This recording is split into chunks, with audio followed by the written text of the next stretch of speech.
Hi guys! So dito nga tayo ngayon sa event ng Yamaha. So dito ginanap sa SM Seaside Mountain Wing Atrium dito sa Cebu City. So ang unang ginawa ko is nag-registered muna ako ng name ko dito bago pumasok sa loob. Ang nagustuhan ko lang dito guys is pwede na rin natin gamitin ang ating My Yamaha Rev PH. If meron ka ng app nito guys, nako meron ka na ditong dagdag points. So scan mo lang dyan, meron ka ng 150 points. And maganda lang dito guys, meron silang mga gloves na pinoprovide. Sinisigurado talaga nila na safe yung mga magte-test ride. Hindi lang yan guys, meron din silang HJC helmet na ipapahiram sa iyo.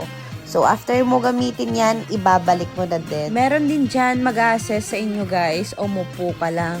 At maganda lang, meron silang knee pads and elbow pads para sinisigurado talaga nila na safe yung mga riders na magti-test ride. So, yung iti-test ride nga natin dito guys, ang bagong labas nila na Aerox SP. At excited na ako guys matunghayan kung totoo ba talaga na mas malakas daw ang Aerox version 3 SP. So, subukan natin guys. At ayan, meron din silang gloves. So, kailangan natin protection sa ating kamay. Aba, safe na safe talaga si Motochat dito. At sa mga oras na ito ay kinakabahan na ako. Paano ba naman? Mag-isa lang naman ako na babae dito. Halos wala akong makita na lady rider dito, guys. Ako lang yung nakisali dito. Salamat kay kuya. Grabe siya mag-assist, guys. Alagang-alaga.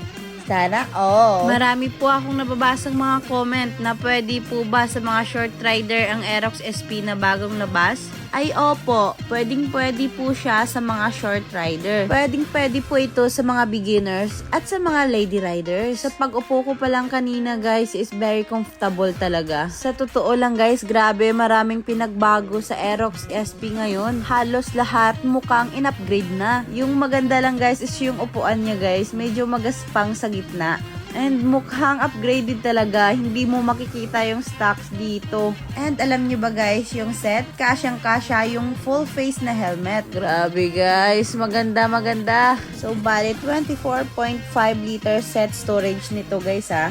Akalain mo yon malaki dati pero mas malaki ngayon. Alam nyo ba guys na yung sa likod ng Aerox is parang naka R15 series na? Diba ang galing? Hindi lang Aerox SP yung tinry natin dyan guys. So 4 na unit yung sinubukan natin dyan. So bali sinubukan ko rin dyan guys yung standard version ni Aerox. Yung nagustuhan ko talaga guys is yung Aerox version 3 na SP.